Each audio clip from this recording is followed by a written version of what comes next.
Hoje nós, dando continuidade ao nosso programa de conferências sobre cultura brasileira e sobre os museus brasileiros em especial, que é um projeto especial dentro do projeto de conferências, hoje nós vamos conhecer o Museu Guild, que é um museu que fica na região norte do Brasil. E para conversar com a gente, para nos mostrar o museu, nós vamos contar com a presença da doutora Ana Luísa Albernaz, que é a diretora do museu há 2 anos. Ela é bióloga e ecóloga e trabalha na região da Amazônia desde os anos 80, do final dos anos 80. Muito obrigada, doutora Ana, por ter aceitado o nosso convite. Muito bem-vinda ao Centro Cultural Brasil-México. A palavra é toda sua. Muito boa tarde para vocês, né, que já é boa noite. É uma honra estar aqui com vocês, falando um pouco sobre o Museu Guild. Então, o Museu Guild, ele é a mais antiga instituição científica da região norte do Brasil. Ele está instalado na Amazônia brasileira, né? Ele é o segundo mais antigo museu de ciências do Brasil. Ele só foi criado depois do Museu Nacional, né? Então, ele possui esse material, assim, esse acervo bastante antigo e bastante rico, e variado, porque é um museu de ciências com a mesma amplitude, não com o mesmo porte, mas com a mesma amplitude do Museu Nacional, que ele possui uma variedade de áreas de interesse. Ele foi criado em 1866, na época como ação filomática, e o Domingos Soares Ferreira Pena, ele foi o primeiro presidente, que foi a pessoa que propôs a criação do museu. Ele, na época, vinham viajantes, né, de outros países, coletar materiais aqui, tanto de etnográficos como biológicos, e ele era o cara que autorizava essas expedições no Brasil, e ele viu que os materiais todos iam para a Europa, não ficavam na região. Então ele achou que era interessante criar uma instituição aqui que pudesse não só reter coleções daqui da região, como desenvolver o conhecimento local. Então o museu ele foi criado com esse objetivo aí de permitir, né, a criação das primeiras coleções científicas na região e também de desenvolver o conhecimento científico, o interesse científico local.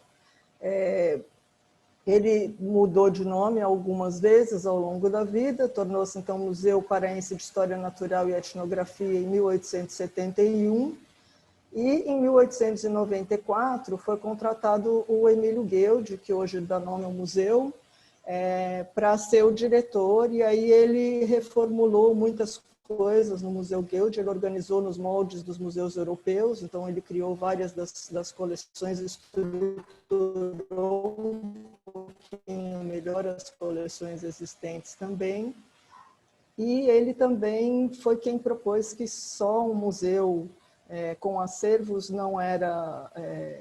Não deveria ser um único foco, que era importante passar esses conhecimentos científicos para a população também, né? Não só gerar e acumular, né, conhecimentos, mas também passar para as populações. E com isso, ele propôs então a criação do Parque Zoobotânico em 1895, do parque, e a ideia do parque era prover esse convívio então das pessoas com elementos da natureza amazônica, né, e passar esses conhecimentos científicos para a população.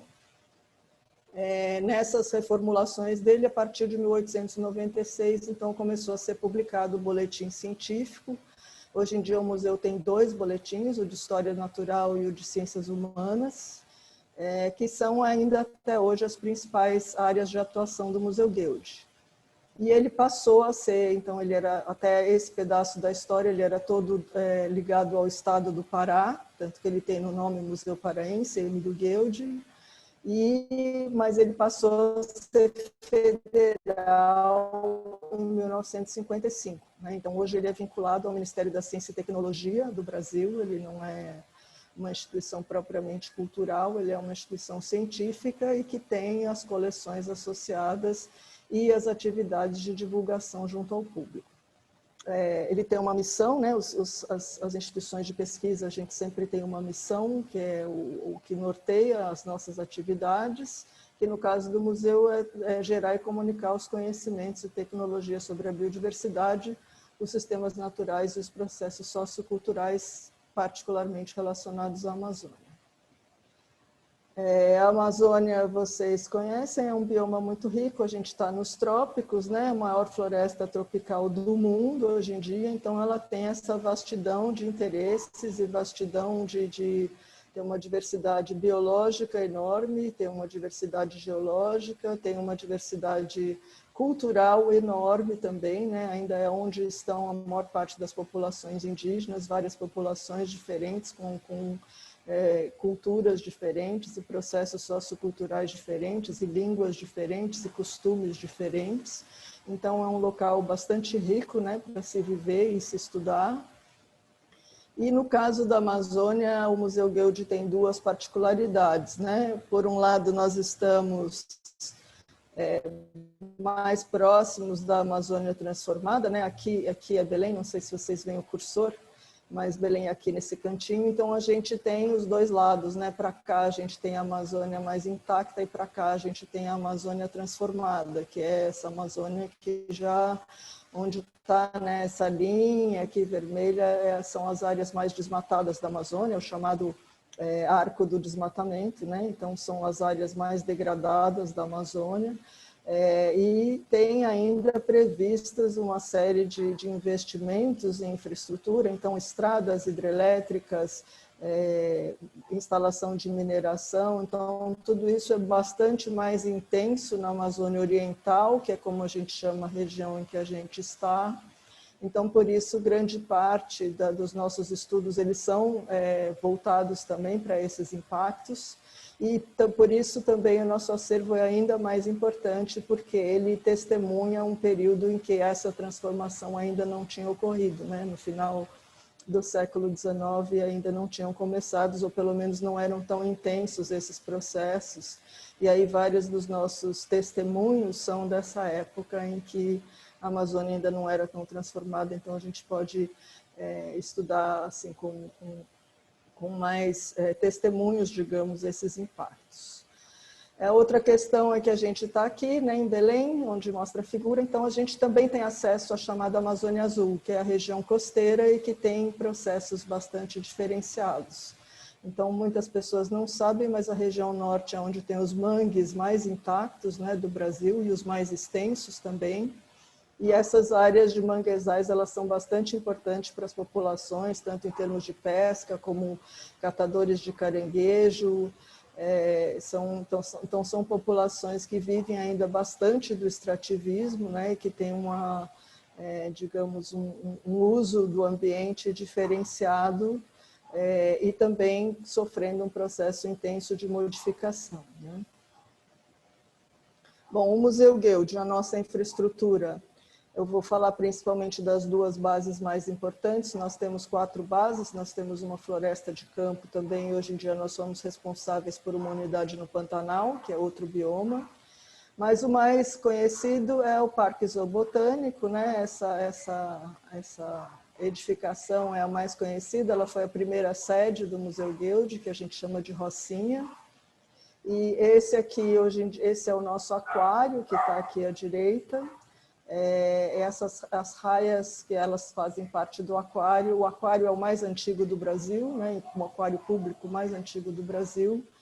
E as raias são alguns dos animais mais adorados do nosso aquário, né? Essas raias pintadinhas e redondas são bastante adoradas. E o parque é isso, a gente tem árvores, a gente tem uma área verde bem no centro de Belém, né? Aqui tem uma preguiça.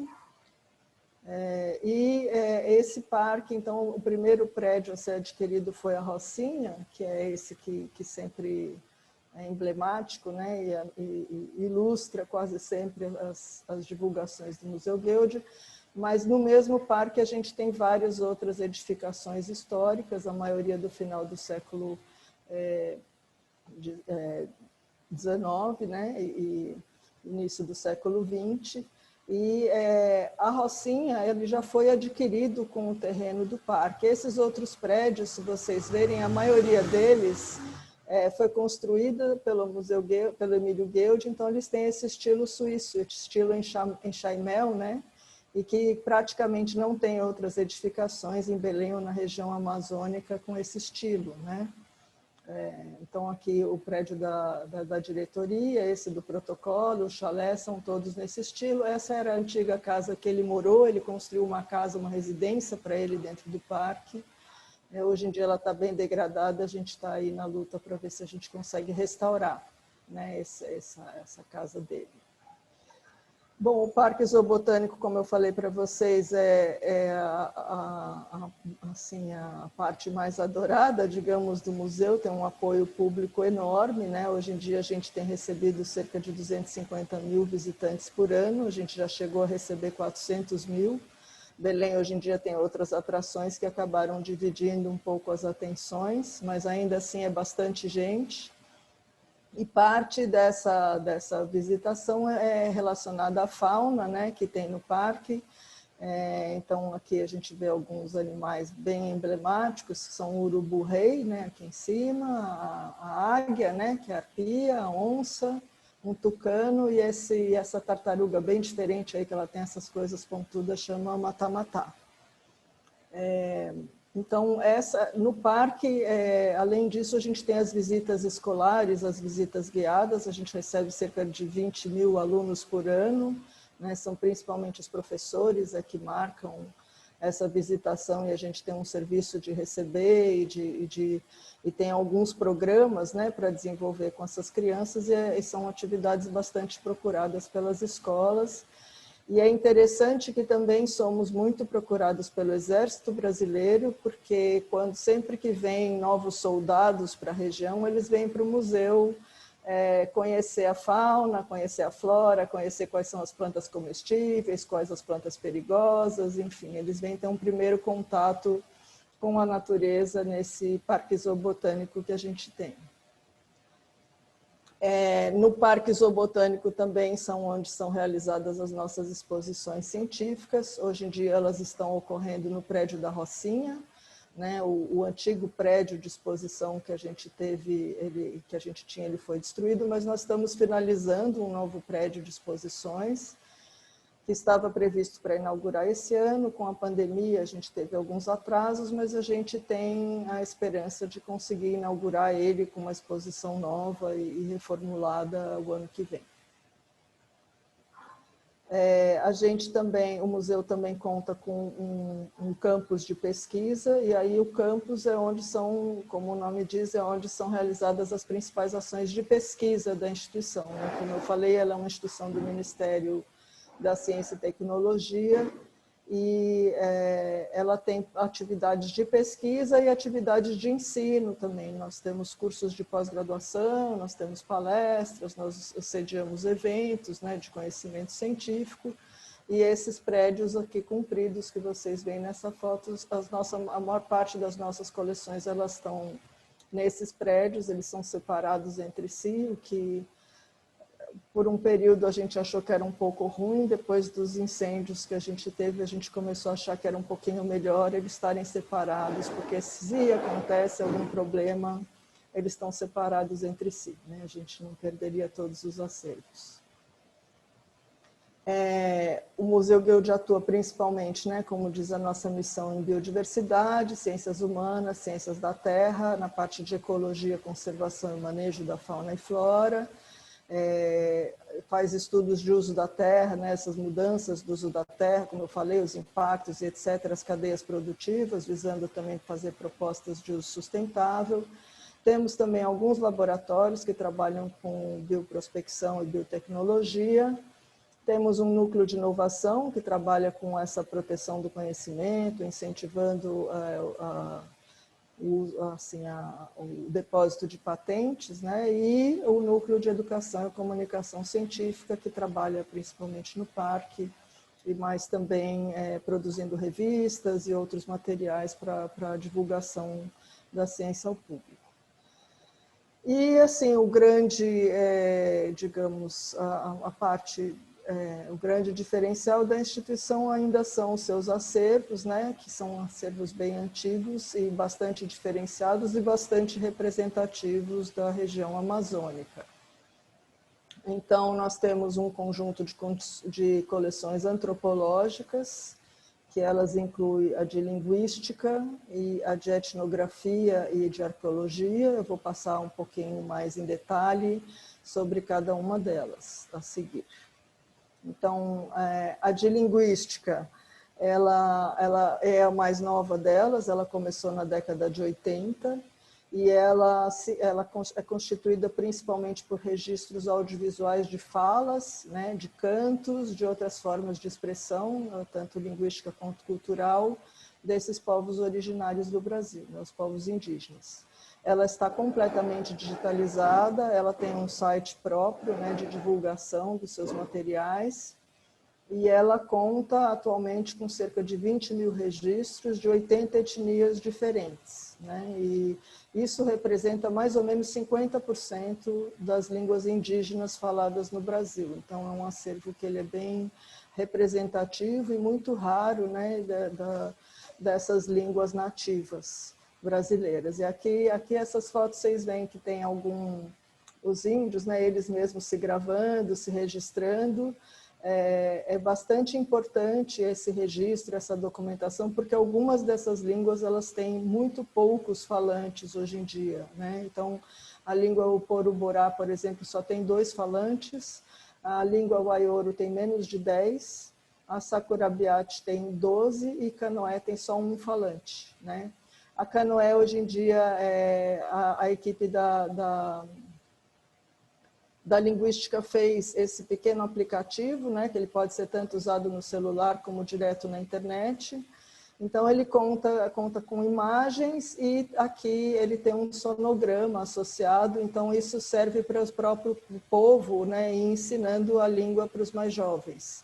Então, essa foi uma demanda deles, esse tipo de trabalho nós temos bastante na linguística, que essa documentação toda ela serve para recriar, né, para ensinar a língua, às vezes, para os próprios indígenas, né?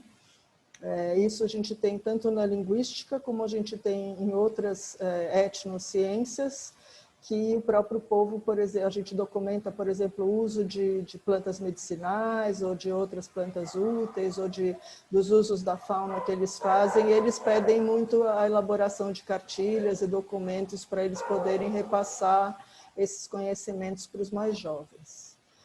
Eu pus na maioria das coleções os curadores, porque aí quem tiver interesse no assunto pode consultar diretamente o curador, que vai ter uma informação provavelmente mais refinada do que a minha, né? Essa aqui é a curadora Ana Vilaci, ela tá aqui na foto. A segunda coleção antropológica é a coleção etnográfica, então eles têm vários tipos de itens, né? Artesanatos principalmente, elaborados pelos indígenas, tem ornamentos, tem utilitários, tem armas, né? Tem os vários tipos de objetos produzidos por diferentes povos. Eles são representativos de 119 povos indígenas da Amazônia, principalmente brasileiro e peruano. E tem uma coleção importante do século XIX do Congo, que foi toda doada para o museu e ainda está lá, mas é uma raridade, a maior parte da nossa coleção são dos povos nativos brasileiros. E aí aqui a curadora separou alguns objetos interessantes, então esse é um adorno plumário, né, da tribo Canela. Essa é uma cuia gravada da região de Monte Alegre. Vocês veem que ele tem uma riqueza enorme, né, de detalhes nessas cuias, são poucas que são tão ornamentadas assim, né, e com tanta precisão no desenho, mas essa arte das cuias ornamentadas, ela existe até hoje, né, em qualquer mercado que você vá na região amazonense, cada região tem o seu tipo de desenho, então tem áreas que trabalham com flores, tem áreas que trabalham com desenhos geométricos. Normalmente os estudiosos reconhecem a região de uma cuia só pelo desenho que ela contém. Esse aqui é um tear, né, que é um mini tear que eles fazem essas artes de miçangas, né, uma arte bem rica, né, e eles Hoje em dia eles usam miçangas plásticas, né? Então eles incorporaram bastante as miçangas.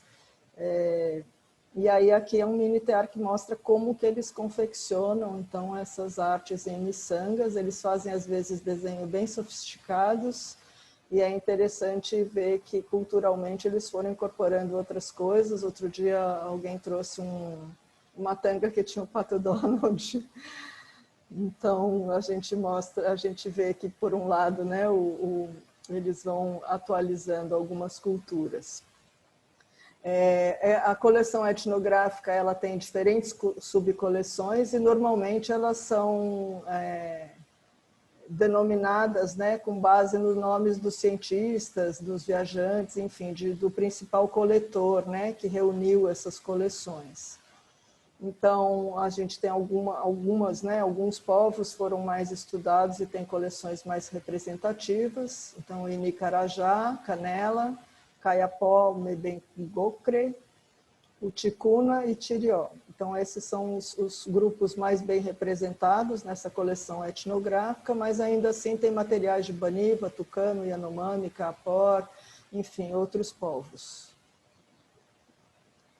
Aqui são alguns outros objetos. Esse cesto que é um cesto de carga, ele é um objeto que é bastante surpreendente, porque normalmente esses cestos de carga eles não são tão trabalhados, né? Eles são objetos, digamos, mais rudes, mas esse aqui a gente pode ver que ele tem uma tecelagem belíssima, né? Todo ornamentado, é uma tecelagem bem fina, né? E bem delicado o desenho dele. E ele é um objeto bastante bem conservado também, né? Surpreendentemente bem conservado.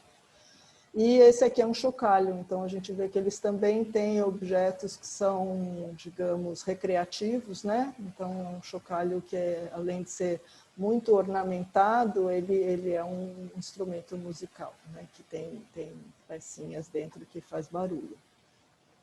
A curadora dessa coleção é a Lúcia Van Velten, né? Tem aqui o e-mail dela. A coleção arqueológica dentro das antropológicas é a maior. A curadora é Helena Lima.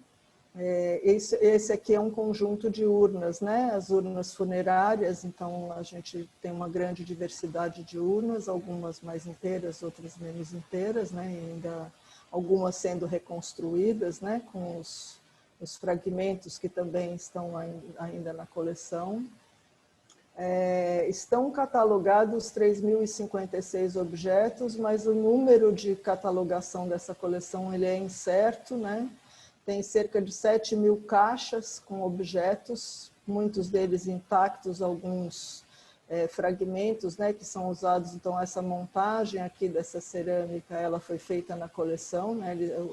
A equipe pega os fragmentos e hoje em dia, para fazer essa montagem, os fragmentos eles são primeiro escaneados, aí se faz uma montagem virtual para não ficar manuseando muitos objetos e não causar mais desgastes, né, para esses objetos.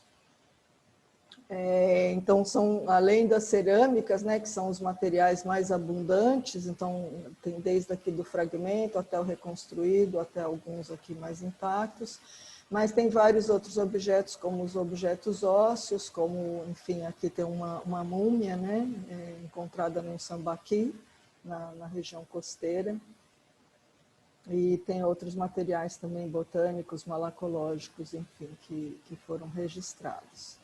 E aí, então, esse material todo ele é catalogado e a gente consegue, e a equipe identifica, né, quais são os principais povos e localiza na escala temporal de onde que são, né, essas artes. Então, por exemplo, entre as mais conhecidas estão a Marajoara, né, aqui tem Aruá, também é bastante conhecida. A cerâmica Coriabo é bem conhecida, tem um livro específico. A cerâmica Santarém, que tem essas cariátides, né, que são esses objetos super detalhados. Então, com essa reconstrução e as datações, vai se conseguindo montar, então, essa história. aqui, a partir dos estudos do Museu Guild, já se comprovou que na Amazônia o homem está presente há pelo menos 12 mil anos, né? Antigamente se pensava que era menos tempo, mas a gente já tem registro dessa escala de 12 mil anos. Então, aqui tem alguns exemplos, né, de algumas dessas subcoleções aí. Essa é uma coleção Carajás, que é da Serra dos Carajás, dos anos 60. Nos anos de 80 foram descobertas várias grustas, né, nessa mesma Serra de Carajás, e lá foi um segundo local em que as datações, então, geraram esses registros de mais de 12 mil anos. Foram os registros encontrados nessa região de Carajás mostraram o homem presente na Amazônia há 12.600 anos, né? A datação voltou para essa idade. Tem também uma série de uma coleção que é do litoral amazônico, então são os sambaquis, né, que são montanhas de conchas, mas que no meio dessas substâncias calcárias, vários objetos foram encontrados, né? O próprio sambaqui conserva esses objetos, então a gente tem uma série de materiais da região costeira e eles datam de 2 a 8 mil anos antes de Cristo, ou de 8 a 2 mil anos antes de Cristo. Uma outra coleção que estava ali também nas datações é a coleção dos artefatos marajoaras, né? Essa coleção ela foi principalmente trazida, né, pelo Clifford Evans e a Betty Measures na década de 50. Então, aí tem fotos das escavações, enfim, do encontro dos objetos e do trabalho deles no campo para poder recuperar esses objetos que estão na coleção hoje em dia. E alguns exemplos da coleção marajoara, então são essas bonecas, né, que tem esse formato bem típico, elas também são chocalhos, né, então elas têm objetos dentro e quando você balança elas fazem barulho, né, e tem essas formas então bem antropomórficas, né, nesses objetos da cerâmica, e esses são objetos claramente rituais, né? Eles não são utilitários, então eles têm outra conotação, são identificados mais como objetos de cerimoniais mesmo, e tem pinturas variadas, e normalmente dá para identificar os povos pelo tipo da pintura, pela característica, enfim, pela qualidade dos artesanatos. Esse é um outro grupo, que é um grupo um pouquinho mais recente, que é o grupo Aruan, né, que vem da ilha mexicana Viana do Marajó, e essa ocupação, então, ela é do século XII ao século XIII, ou seja, um pouquinho mais recente. E essa urna funerária, a maioria dos outros povos fazem urnas funerárias mais na forma de vasos, e esse é um povo que faz urnas funerárias também com formato antropomórfico, que é um diferencial.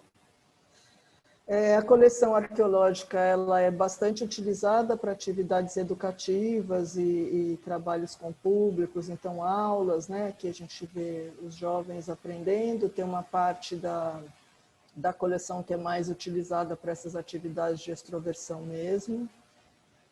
E mais recentemente tem desenvolvido um projeto bem interessante com os artesãos locais, que faziam uma cerâmica, digamos, de menor qualidade, e aí eles foram trazidos para dentro da coleção, fizeram um aprendizado, né, fizeram oficinas, né, com os objetos existentes na coleção, e hoje em dia eles fazem réplicas, né, então, além de propiciar o acesso de mais pessoas, né,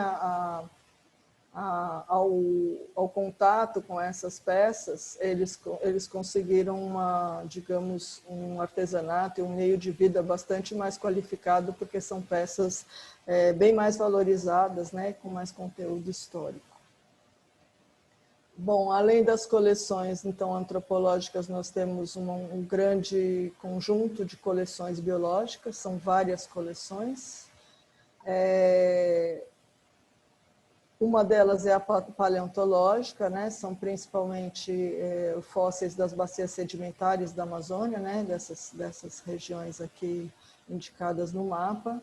São mais ou menos 6.000 exemplares, né? E organizados em 4 subcoleções, de paleoinvertebrados, paleovertebrados, paleobotânica e microfósseis. As mais representativas são as de paleoinvertebrados e as de paleovertebrados. Então, entre os invertebrados, a gente tem os grandes gastrópodes, né? E diz que na formação Pirabas, que é uma formação na região costeira bastante estudada, eles podiam chegar até quase 1 metro, né? Dependendo porque era uma região bastante rica em nutrientes, em cálcio. E também, hoje em dia, né, nessa formação Pirabas, que hoje em dia está em terra, tem um grande número de invertebrados marinhos, mostrando que aquela região era realmente uma região marinha, né? Então, hoje em dia são áreas florestadas da Amazônia, mas no passado eram formações marinhas.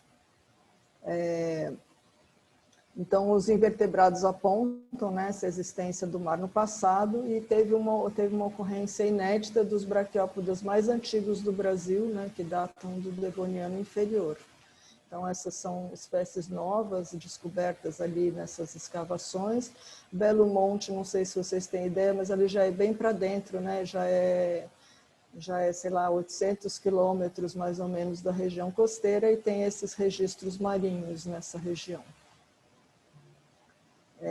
Um outro, da parte dos paleovertebrados, um grande highlight são as peças, os ossos da preguiça gigante. Essa é uma preguiça do Museu de Houston, a nossa não é inteira assim, mas foram descobertas esses pedaços, né, na região de Itaituba, no Pará. Hoje em dia também é uma região florestada, mas essas preguiças gigantes, elas viviam em ambientes mais parecidos com savana. Então, mostra que ali era uma savana em algum momento, né? No momento que essas preguiças existiram.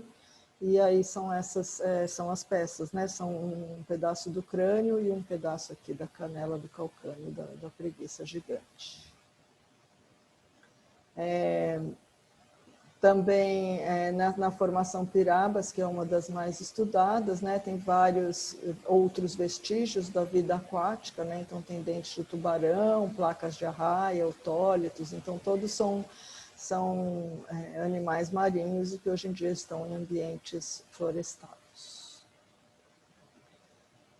O Museu Guild tem um herbário, ele foi criado em 1895. Jacques Huber também era um suíço, ele foi trazido pelo Emílio Guild assim que o Emílio Guild veio, e aí ele então estabeleceu essa coleção de botânica. É um dos botânicos mais importantes da história da Amazônia, porque ele também foi o primeiro a descrever vários dos ambientes da Amazônia, né? Então, ele fez vários experimentos, inclusive no parque, de técnicas melhores para o corte da seringa. Ele fez muitas coisas diferentes, assim, em termos de botânica.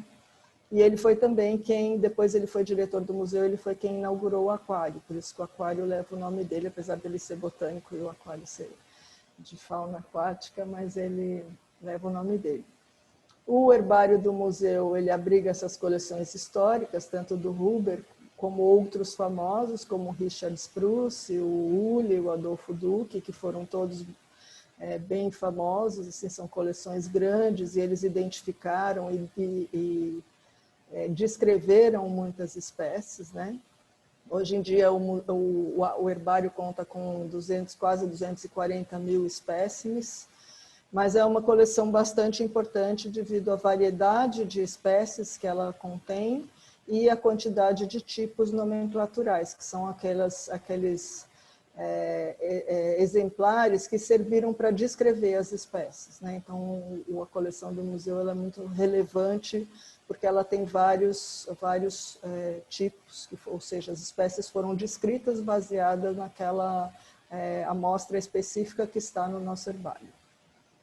O curador é o Pedro Viana, tem o contato dele aqui. O herbário, além das coleções de folhas, né, que são a que a gente chama de essicata, ele tem vários outros grupos, né, outras subcoleções. Uma é a xiloteca, que são os frutos, né, tem alguns exemplos aqui de frutos.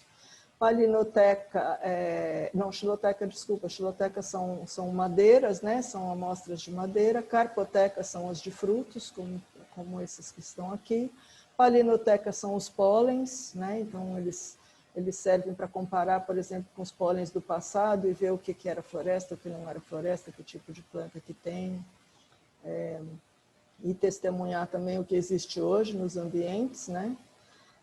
Plantas aromáticas, que são essas que têm óleos, que têm cheiros, resinas e etc., que são, em geral, bastante importantes para a parte de bioprospecção.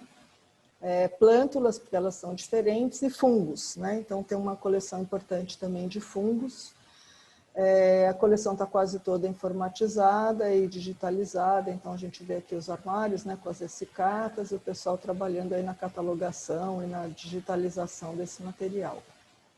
A coleção de fungos é interessante porque é a segunda maior da Amazônia, né? A maior é a do INPA, mas ela tem uma grande variedade, são digamos, esses elementos que são bem diferentes, né? Os fungos, e tem uma importância econômica em geral acima da média, e também ecológica, né? Porque são os decompositores, né? Que reciclam toda a matéria orgânica na floresta, então eles têm esse papel importante aí. Essa coleção ela possui 8.300 espécimes, né, e também tem esses 56 tipos nomenclaturais. Ela também é uma coleção que é desde, né, dos anos de 1896, então ela também tem esse caráter de ser testemunho.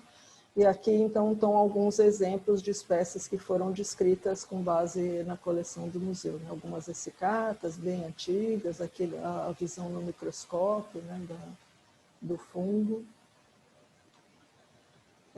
Uma outra coleção é de aranhas, né? Então, são 41.000 aranhas, né? E tem várias as subordens de aracnídeos, né? Que não são só as aranhas, tem os escorpiões. As aranhas são os mais conhecidos, mas tem escorpião, tem o pilião, tem esses outros que quase ninguém...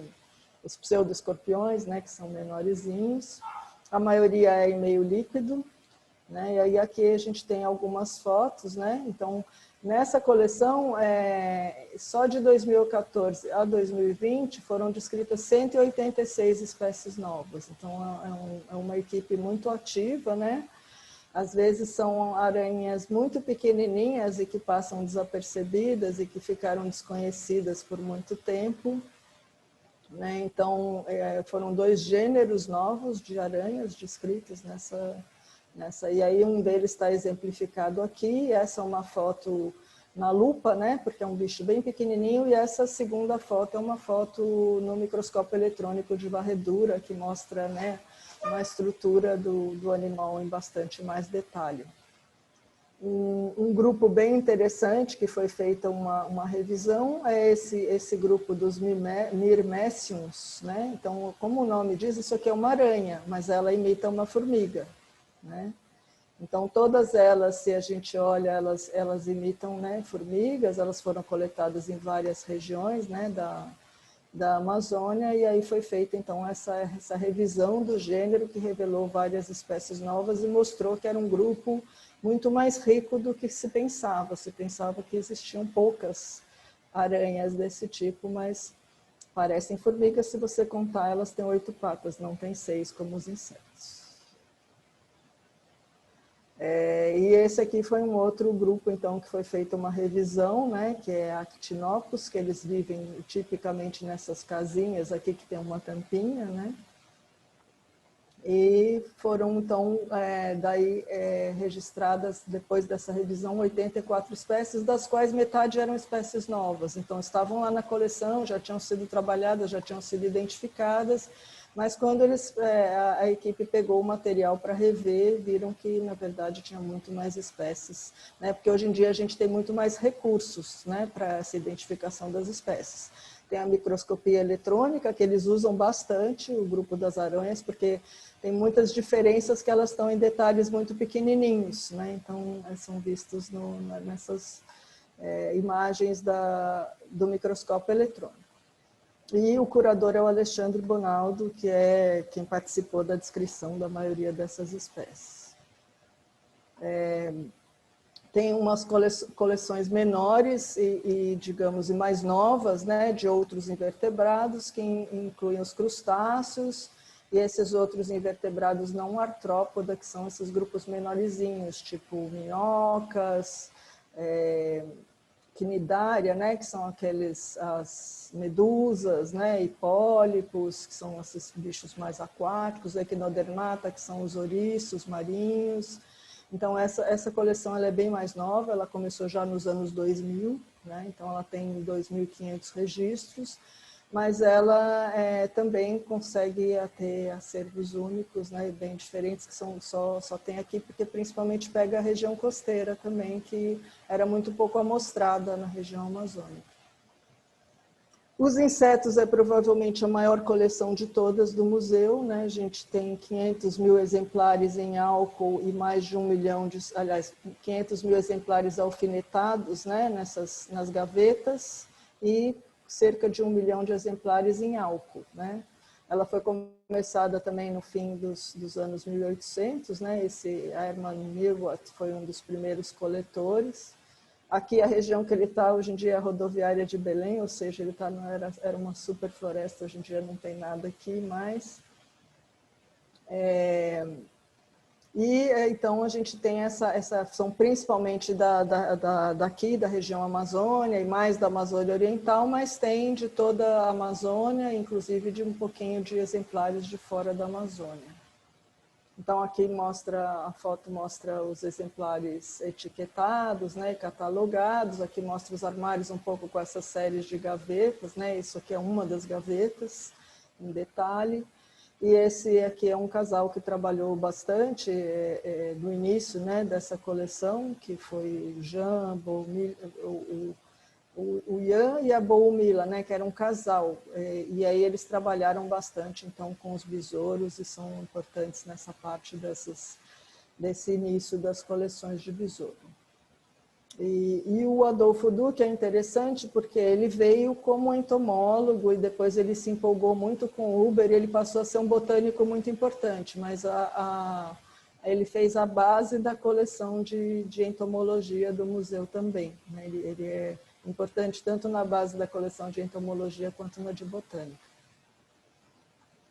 Aqui mostra, então, o Adolfo Duque numa excursão, né? Ele é esse aqui mais alto, grandão. E isso aqui, embora a gente tenha essa coleção aí bem antiga, o maior crescimento da coleção ele foi mais recente mesmo.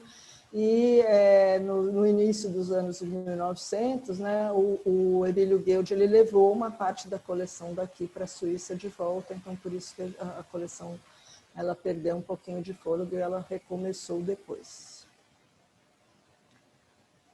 Nós temos uma coleção de peixes também, que vocês podem ver bem distribuída sobre toda a Amazônia, né? A maior parte dela está em meio líquido, né, em álcool, mas ela tem alguma parte de esqueletos também secos né, guardados em gavetas. E ela hoje em dia tem uma coleção de tecidos também para os estudos moleculares, né? Que toda a taxonomia moderna ela é feita baseada nos tecidos. Esse aqui é um poraquê que foi descrito. Um poraquê são os peixes elétricos, né? Ele é legendário porque ele dá um choque que mata, né, uma pessoa se ela é pega desavisada. E o grupo fez uma revisão e descobriu 2 espécies novas, né, o Electrophorus vari e o voltai, e elas foram então descritas em 2019, que é bem recente, né? Então, vertebrados descritos recentemente, eles são poucos, e um bicho deste tamanho é surpreendente que tenha passado tanto tempo desapercebido de todos os estudiosos, né? A coleção tem também um grande número de holótipos, né, que são esses animais usados para descrever a espécie, e vários lotes de parátipos, que também, às vezes, na falta do holótipo, o parátipo também é considerado uma referência para a identificação de outros bichos. E o curador é o Volmar, que é esse que aparece na foto. quem cuida da coleção de peixes. Herpetofauna, então são basicamente sapos, lagartos e serpentes, né? Uma coleção bastante rica, tem 105 mil espécimes, né? Então distribuído aí o grupo mais bem representado são os anfíbios, né? Os sapos, seguidos pelos lagartos e depois as serpentes. A maior parte da coleção é conservada em álcool. A coleção leva o nome do Oswaldo Cunha, que foi um dos principais coletores. A maior parte dos exemplares foi coletado e depositado por ele na coleção. E, além dos exemplares em meio líquido, também tem as partes ósseas, né? E amostras de tecidos também, que são usadas para a parte molecular, e outras peças anatômicas. Então, esses são alguns, né? Também a gente tem sempre essa relevância dessas coleções por terem esses exemplares que são as referências para a descrição das espécies. E aí algumas das espécies que foram, esse aqui é o espécime mais antigo, né? De 1895. Tem essa sucuri aqui de 5,60 metros só a pele, né? Ela não tem a cabeça, então ela era maior do que isso, né? Uma pele enorme. E esse holóptipo mais antigo, que é da década de 60. A nossa coleção ornitológica atualmente ela está sem curador. Nosso curador foi para a Finlândia e a gente está aí nesse desespero, mas foi a primeira coleção ornitológica científica do Brasil, ela é a mais antiga do Brasil. E ela foi consolidada, né? Ela começou ainda nos 1800 e pouco, quando Emílio Guild veio, e aí depois ela foi consolidada pela Emília Snetlag. A Emília Snetlag, ela foi uma das primeiras pesquisadoras mulheres a ser muito atuantes na região. Ela foi a primeira mulher a ser diretora de uma instituição científica na América do Sul, né? Isso foi no Museu Guild. E ela assinava os trabalhos como ex-Snetlag para não ser identificada como mulher, para os trabalhos não serem rejeitados. Então, ela assinou simplesmente como ex-Snetlag por bastante tempo. Ela era de origem alemã. O nosso acervo é o segundo maior acervo de aves do país, né? Ele só está atrás do Museu de Zoologia da USP. E tem, então, também são diferentes subcoleções. As coleções de peles, né, que são a maioria dos exemplares que vocês veem aqui são de peles, mas tem um conjunto de amostras de tecido também, em freezers, né, peças em meio líquido e esqueletos. Tem um conjunto de 4.000 esqueletos. Coleção de mamífero também foi criada ainda em 1894, tem espécies praticamente extintas ou que não acontecem mais nas regiões, né? Então é um grande acervo aí, tem 46 mil exemplares, que é um tamanho considerável para uma coleção de mamíferos. E tem também os exemplares em via seca, né, como ossos e partes e peles, e tem os exemplares em via úmida, né, que são carcaças, tecidos, vísceras, que estão armazenados. O curador é mais conhecido como Cazuza, né, o nome oficial dele é José de Souza Júnior, mas ele é conhecido como Cazuza. E aí essa coleção ele também tem todos os exemplares tipos dessas espécies, todos esses primatas eles foram descobertos nos últimos 20 anos, que de novo é uma coisa surpreendente, porque são primatas, né? O mais recente deles foi o Capori, que foi, aliás, o Miltonia mais recente, ele foi ainda agora dessa última década, né? Mas o Capori foi em 92, é um macaco prego, né? Um cairara, um bicho grande assim, né? Esses são menorzinhos, são mais silenciosos, mas esse aqui é um bicho bem barulhento, né? E foi descoberto só em 92. E também a coleção de mamíferos adquiriu uma relevância maior, mais recentemente, por passar a abrigar os mamíferos marinhos, né? Os mamíferos aquáticos, principalmente marinhos. Esse aqui, na verdade, é um mamífero de água doce, só se conhecia uma espécie, né, de boto rosa e uma de boto cinza. Essa é uma segunda espécie de boto rosa, específica da região do Araguaia e descoberta enfim, prospectada pela equipe que faz parte da coleção de mamíferos. A maior parte dos nossos registros das coleções biológicas está informatizada, né? Elas estão disponíveis para consulta, né, por meio dessa plataforma, que é o CIBBR, mas também o CIBBR tem uma conexão com o GBIF, né, que é uma plataforma mundial para acesso a esses dados. O que nós estamos fazendo agora é porque muito do que está informatizado são só os registros, né, os dados, e agora a gente está numa fase de uma tomada de imagens, então para que essas imagens também fiquem disponíveis digitalmente. Né? Isso está sendo feito tanto para as coleções biológicas, e aí no caso da botânica são só fotos, mas no caso dos animais nós estamos comprando um tomógrafo, né, para poder também ter as imagens internas, né, desses bichos sem ter que perder, né, porque muitas das coisas o pesquisador ele sempre fica naquele dilema, se ele abre para ver como é dentro e vai estragar o exemplar, ou se ele, né, então essa coisa, o scanner, o tomógrafo, ele vai ajudar bastante a ver as estruturas internas sem ter que estragar, né, os exemplares da coleção. Os que estão intactos, por exemplo, que estão em meio líquido, dá para fazer essa tomada de imagem.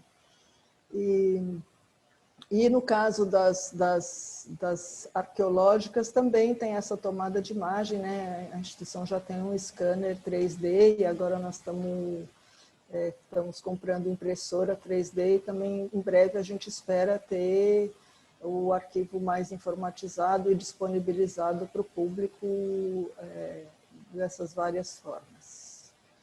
Além dessas coleções etnográficas e biológicas, nós temos um conjunto de coleções documentais, né? Então, uma delas é o arquivo. O arquivo ele é composto por 4 conjuntos de dados. O fundo MPEG, que são os documentos do próprio museu, né, sobre a história do museu. Os fundos privados, que são doados, né, por pessoas, enfim, ou por entidades, que, né, através de permuta ou doação, muitas vezes é a família, por exemplo, que doa, né, o material de alguém, um material bibliográfico, um acervo ou cadernos de campo e etc. do pesquisador. Os fundos especiais, que são de pesquisa, né, de alguma instituição ou de alguma pessoa, e a coleção fotográfica, que é uma coleção bem interessante, porque tem cerca de 20 mil documentos, e dentre eles se destacam 1.420 negativos em vidro, né, que são muito raros hoje em dia esses negativos em vidro, então essa coleção com tantos exemplares ela é bem importante, é um destaque assim, relevante do arquivo, né? Esse aqui é um exemplo de uma carta, né, do Museu Emílio Guild. Tem o arquivo tem uma vasta coleção dele, não só de cadernos de campo, como de correspondências e de anotações, né? Então, é um trabalho que a gente espera algum dia que alguém faça um estudo mais aprofundado aí da história, da trajetória dele, das ideias dele, porque tem muitas coisas, tem um material bem rico aí nessa correspondência e nesses documentos dele. Aqui são alguns dos exemplos das fotografias, né, dos negativos que tem lá na coleção, né, desses negativos em vidro. A gente vê que ainda tem uma nitidez bastante boa, né, mesmo sendo um material bem antigo, né, do fim dos 1800 e quase um pouquinho antes de 1900, né? Então, ela é... E aí, como eu falei, esses registros das cartas, dos ofícios, dos jornais, dos mapas onde os pesquisadores andaram. Então, tudo isso faz parte, né, da construção da história científica da região, e é um material assim, bastante rico para entender como que essa história ocorreu aqui na Amazônia. A biblioteca foi também iniciada em 1894, ela é especializada nas mesmas áreas, né, de interesse do museu, que são as ciências humanas e as ciências naturais, e ela começou, quando ela começou, ela não começou só com materiais da época. O Emílio Guild, ele fez uma grande busca, né, em antiquários internacionais, ele era suíço, então ele rodou e ele pesquisou e ele trouxe. Então, a gente tem algumas obras, né, que são essas obras aí com desenhos, sobre viagens, né, que era uma coisa bem... Então, dessas obras todas, né, são cerca de 4.000 exemplares de livros raros, sendo que 276 são em folhos, né? Não sei se vocês sabem o que são os infólios, que são, as folhas são separadas, eles não são prensados, eles não são colados, eles são conjuntos que as pranchas, elas são só simplesmente guardadas, e aí tem uma encadernação riquíssima, às vezes de madeira, às vezes de couro, que fecha como se fosse um estojinho, né, para aqueles desenhos, mas são coisas bem, digamos, artesanais, né, são obras bastante artesanais e com pranchas e desenhos lindíssimos, né. Então, alguns dos mais importantes são esse aqui, da navegação e da viagem, né, do Giovanni Battista Ramuzio, que é de 1554, né, então uma edição belíssima, né, com uma capa de madeira toda, e ali está guardado. E esse que é o Rerum Medicarum, que é de 1628, foi uma obra que foi perdida, mas depois, mais para frente, ela foi reorganizada por esse Nardo Antônio Russo, mas ele contém um grande descritivo das plantas medicinais antigas, né? Então, é uma obra de bastante destaque. Então, esse aqui da navegação tem só 3 exemplares no Brasil, um deles é do Museu Geudio. Esse aqui também são bem poucos exemplares existentes ainda no mundo, um deles está no museu. Então, acho que era isso, eu dei um panorama aí geral das nossas coleções e eu fico aí à disposição para o que vocês tiverem interesse em perguntar, em saber mais, e o que eu puder responder, o que eu não souber responder, eu direciono vocês para os curadores. Muito obrigada, doutora Ana. Nossa, eu estou aqui pensando que acho que eu nunca... Eu sabia que os acervos do museu eram enormes, eram antigos, eram muito assim, diferentes e variados, mas eu juro que eu não imaginava que fosse tanta coisa, não é? Porque são muitos temas, são muitas coisas, são muitos grupos de animais, são muitas... coisas com as plantas e tudo, e nossa, eu me sinto quando a gente era criança, ia no museu assim, entrava no museu e começava a ver todas aquelas coisas e queria saber, e não sabia o nome, não sabia que assim se chamava, e ia entendendo. Eu acho que foi uma viagem maravilhosa. A gente tem umas perguntas aqui no chat, que eu já vou começar a passar para a senhora. E eu gostaria de lembrar que as pessoas que estão nos acompanhando, vocês podem ir escrevendo as perguntas ou os comentários aqui no chat e a gente vai passando para a doutora Ana. Não é? Eu só queria comentar, antes de começar a passar para as perguntas, que incrível que esse museu tenha conseguido conservar todos esses materiais durante tanto tempo, porque são materiais muito antigos, não é? E considerando a especificidade do que se precisa para conservar os animais e as coisas todas, eu acho que, gente, na verdade, esse museu é uma arca do tesouro, assim, ela tem... Numa região que é úmida e quente, né? Que é onde realmente é bem complicado manter, porque... Com certeza, porque exatamente, né, eu estava falando dos fungos, eu fico imaginando que os fungos lá devem ser assim, o paraíso dos fungos. E aí conseguir que as equipes que o museu teve tenham conseguido fazer essa manutenção dos acervos, né? Nossa, realmente é inacreditável. A biblioteca também, 354.000 volumes, é muita coisa. Eu também imagino que para conservar esses livros aí dentro da floresta amazônica não deva ser uma tarefa muito fácil, não é? Eu queria perguntar aqui, antes de começar com as perguntas, a senhora falou de todas essas coleções e mostrou como elas estão organizadas, classificadas e tudo. Como que elas estão disponíveis para o público em uma parte delas, uma amostra, uma seleção? Ou como é que o público faz para ter acesso a todas essas coleções? Então, nós sempre expusemos uma parte nas exposições, só que quando a gente passou a não ter um espaço específico para as exposições, a gente começou a fazer exposições de duração mais curta, e mais temáticas, digamos, né? Então, a gente teve ano passado uma exposição do povo Zoé, a gente tem uma exposição das origens da Amazônia, né? Que era essa parte daí de Carajás, das grutas e da ocupação, enfim. Agora nós estamos querendo inaugurar o nosso novo centro e nós estamos na difícil tarefa de selecionar os conteúdos, né, e os materiais que nós vamos colocar disponíveis para o público. Mas, de todo jeito, os especialistas sempre têm, né, mediante, digamos, consulta aos curadores, sempre é possível visitar as coleções, né? Então, por isso que eu disponibilizei aí o nome dos curadores, porque quem tiver interesse pode entrar em contato e visitar, enfim, conhecer. Nossa, porque imagino que com todo esse acervo dá para fazer uma infinidade de combinações e para montar as exposições, não é? Dá para ter exposição assim de todas as coisas o tempo todo, não? É difícil escolher, porque a gente quer fazer uma exposição mais assim ampla, né, para as pessoas terem uma ideia do que é o museu todo.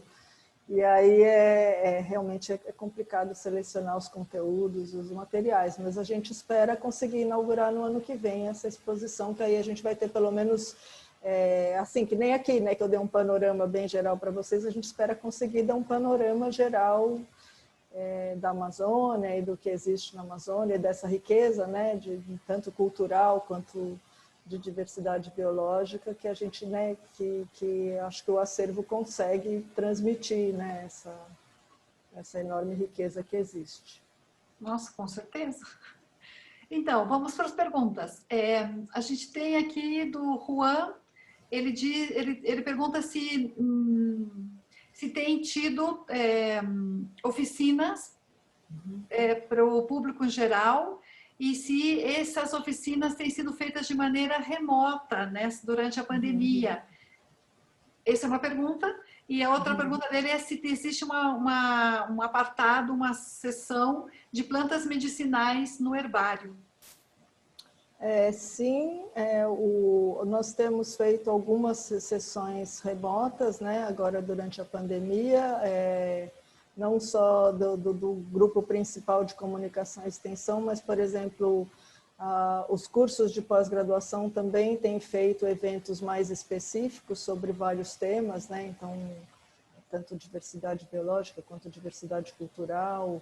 Nós tivemos uma oficina grande com os indígenas, né? Que participaram vários especialistas, né? Inclusive para discutir a situação deles na pandemia. Então, esse contato aí com os povos, ele é bastante próximo, né? Para a gente trazer essas discussões, inclusive, para conhecimento do público. E sobre as plantas medicinais, a gente tem dentro, não é bem dentro do herbário, mas ainda na botânica, nós temos uma subcoleção que é uma coleção de botânica econômica. Então, ela tem uma parte de ervas medicinais, mas tem várias outras plantas úteis para várias finalidades, né? Desde artesanato, alimentar, medicinal, enfim. Madeiras, é uma coleção de botânica econômica em geral. A Celcin Rodrigues, ela diz que é do Museu Legislativo da Câmara de Deputados do México e que, sem dúvida, as coleções são muito ricas e interessantes, que como colega de museu, ela tem uma dúvida. Quais são os desafios que, como museu, vocês enfrentaram, né, durante a pandemia? E se vocês têm utilizado outros meios para conseguir, para continuar em contato com os seus visitantes? Redes sociais, página web, isso. A pandemia, ela pegou todo mundo de surpresa, né? Porque quando a gente recebeu a instrução de fechar o acesso ao público, ninguém pensou que seria tanto tempo, né? E mesmo assim, todos nós fomos lá, né, direcionados para o trabalho remoto e nós achamos que seria alguma coisa como 1 a 2 meses. E quando passou 2 meses e a gente viu que a coisa não teria fim, a gente começou a ficar preocupado, não só com os acervos, mas com os equipamentos, né, que tem, porque todas essas coleções têm equipamentos associados. Então, a gente teve que começar com muito cuidado a retomar as atividades para a gente não ter, digamos, perdas, né? Tanto nos acervos, porque, por exemplo, vocês viram que tem uma grande quantidade de acervos em meio líquido. Esses acervos em meio líquido, o álcool evapora. Tem que ter um cuidado bastante constante para estar, para, digamos, para não perder, né? Se você evaporou, tem que repor, porque senão se ficar uma parte do exemplar para fora do álcool, ele degrada, né? Então, esse cuidado aí a gente teve que ir, né, retomando antes, né, digamos, do retorno mesmo ao trabalho, para a gente não ter perdas tanto no acervo quanto nos equipamentos. Com o nosso público é um pouquinho mais difícil, porque o nosso público ele é um público fortemente escolar, como eu falei, né? Nós recebemos bastante, e é um público muito familiar, que vem nos fins de semana passear no parque, né? Então, ele tem muita criança e é um público variado, assim, ele não é um público muito acadêmico, ele é um público mais classe C e D, né? D e E principalmente, né? Nos levantamentos. Então, esse não é um público que usa muito a internet, que nem tem muito acesso à internet, né? Principalmente numa região como a que a gente está, que é a Amazônia, né? E o Pará, sendo não é um dos estados mais ricos, é um dos mais pobres, é o penúltimo estado em acesso à internet no Brasil, né? Então, não é, digamos, o público mais habitual nosso, é um público com o qual a gente não consegue manter muito contato. Algumas outras instituições aqui no Pará já estão abrindo, nós ainda não abrimos o acesso ao público com essa preocupação, porque criança, quando entra, ninguém segura. E aí, assim, nós temos vários corrimãos, nós temos áreas públicas, né, para que as pessoas, banheiro, essas coisas, é um pouquinho assim, a gente não tem um orçamento que permite a gente ter a limpeza, o asseio que precisaria ter, né, a disponibilidade de álcool em gel e de poder distribuir máscara, né, toda esse tratamento que a gente deveria ter com o público, então o nosso orçamento não permite, e por outro lado é um público que a gente não tem como controlar muito, né? Porque criança, quem que segura, né? Uhum. Então, a gente fez algumas atividades assim, mas não é muito intenso como é com o público mesmo, porque a internet não é um canal que é muito acessível ao nosso público. Que funciona nesse estado, né? Sim, claro. É porque às vezes a gente perde um pouco a referência, porque a gente acha que como todo mundo está fazendo tudo na internet, todo mundo tem acesso, não é? Mas não exatamente, né? A Celci Rodrigues está dizendo que aqui eles enfrentam os mesmos problemas, que o público deles no México é fundamentalmente escolar, e no México também tem uma grande defasagem, não é digital. Ela manda um abraço de museu a museu. Interessante. Um Então, abraço. eu queria aproveitar e perguntar dos serviços educativos, porque como a senhora comentou que a maioria do público é de escola ou é de família, as pessoas vão com a família, não é? Como que vocês organizam ou pensam essa questão da dimensão dos serviços escolares no sentido de atender essas pessoas, não só no sentido escolar, digo, não das visitas das crianças que vão da escola, mas do público em geral, serviços educativos, na verdade, né? Serviços educativos que são oferecidos para o público para conversar, fazer um diálogo a respeito entre o acervo e o público. Então, nas exposições nós sempre temos recepcionistas e eles são treinados pela equipe de museologia para dar explicações, para receber o público, né, para poder ter essa informação assim mais qualificada para aqueles que têm interesse. No parque, nós sempre temos alguém também capacitado a receber as pessoas que tiverem. Então, a gente sempre tem alguém a gente tem um serviço de educação, né, no Museu Guild, e aí o serviço tem uma equipe, e essa equipe sempre se reveza, por exemplo, nos fins de semana, que é quando tem mais movimento, né, no parque, para sempre ter alguém para receber. E nós temos um educador que é um educador muito divertido e tem um programa Natureza que chama, e aí ele sempre faz uma bagunça educativa assim com a criançada. E é assim, as famílias vão muito para ver ele mesmo e para ter esse aprendizado e essa brincadeira. Ele é muito criativo e ele conhece bastante, né, da natureza ali. Então o programa Natureza é essa outra forma de interação aí com o público, de uma forma bem lúdica, assim, bem divertida e que faz bastante sucesso. Muito bem. E com as escolas a gente tem o núcleo de visitas orientadas, aí quase sempre é mais direcionado, né? Os professores falam, por exemplo, que eles têm interesse, se é uma aula sobre a fauna, se é uma aula sobre a flora, se é sobre palmeiras, enfim, aí já faz um guia assim mais orientado mesmo pelos professores. Ai, que ótimo. Então, vocês até conseguem montar uma aula ou uma visita de acordo com o interesse do professor. Nossa, Isso. que luxo. É um luxo. É legal. É um luxo mesmo. Então, está bem. Não sei se alguém gostaria de perguntar mais alguma coisa ou se a doutora Ana gostaria de acrescentar alguma outra questão. Eu não mencionei muito nós temos uma base na floresta, que é uma base que a gente tem um trabalho educativo importante também. São 17 comunidades, né, que vivem em volta dessa nossa estação científica na floresta de Cachoanã. É 1 dia e meio de viagem daqui, é uma área bem remota, e são comunidades bem carentes, e aí lá também a gente tem um conjunto de atividades educativas com essas comunidades. E é bem interessante porque a gente já tem 3 alunos dessas comunidades que estão fazendo mestrado hoje em dia conosco, que começaram a se interessar por meio das Olimpíadas. Só os melhores alunos das escolas ali da região que tem, né, que ganham como prêmio participar das Olimpíadas. E aí, com isso, eles começaram a ter contato e mantiveram interesse, e isso foi um estímulo para essas crianças estudarem. Então, essas coisas são coisas que são bem recompensadoras, né, no trabalho e que fazem valer a pena, né, todo o esforço de você levar a educação a um público, digamos, com menos oportunidades, né?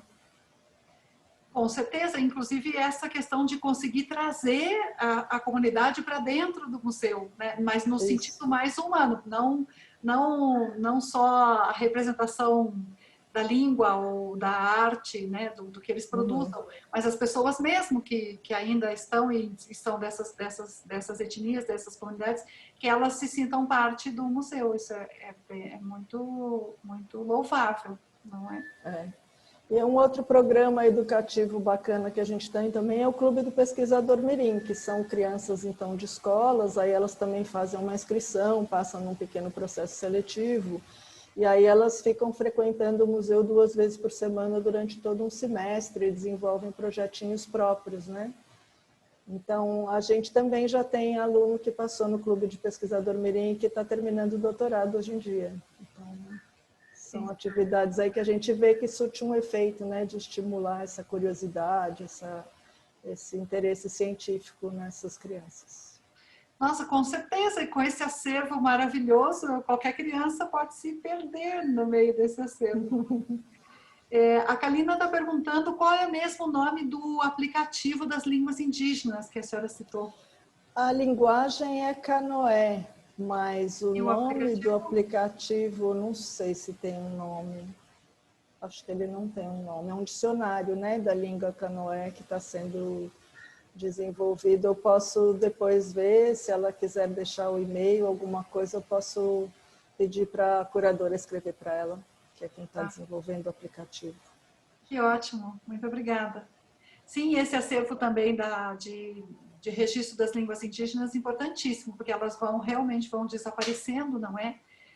E os falantes vão desaparecendo e aí o registro ele pode ser ensinado.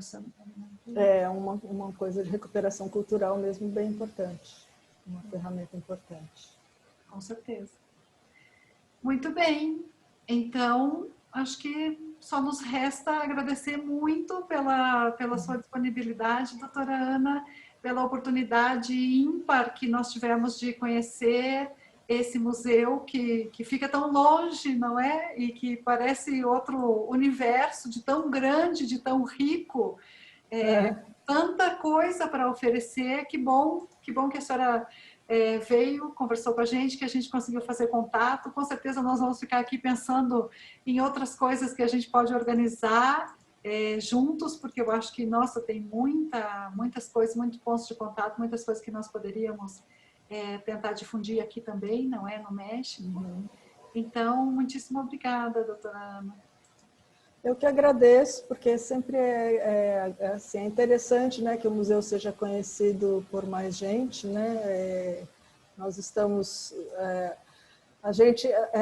você comentou dessa dificuldade, né, de manter uma coleção como essa, mas parece que no passado era mais fácil do que no presente, né? Hoje em dia eu acho que é cada vez mais difícil manter um acervo como esse num mundo que está sendo muito dominado pelo utilitarismo, né?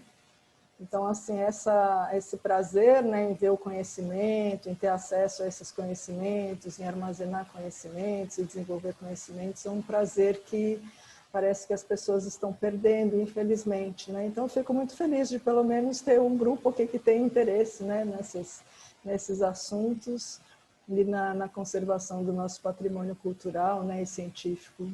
Então, eu agradeço muito essa oportunidade aí de conversar com pessoas que têm esses mesmos interesses. Muito bem, muito obrigada. Obrigada também. Então, nós, só para finalizar, eu gostaria de convidá-los para que continuassem seguindo a nossa programação de setembro. A gente ainda tem esse mês uma conversa na quinta-feira com o escritor Jacques Fuchs sobre o grande escritor brasileiro Moacir Scliar. Estão todos convidadíssimos, a doutora Ana também foi convidada para acompanhar a nossa programação. Nós tratamos de sempre trazer temas diferentes para que vocês vão conhecendo mais sobre a cultura brasileira, não é? Então, seria isso. Muito boa noite a todos. Muito boa noite, obrigada.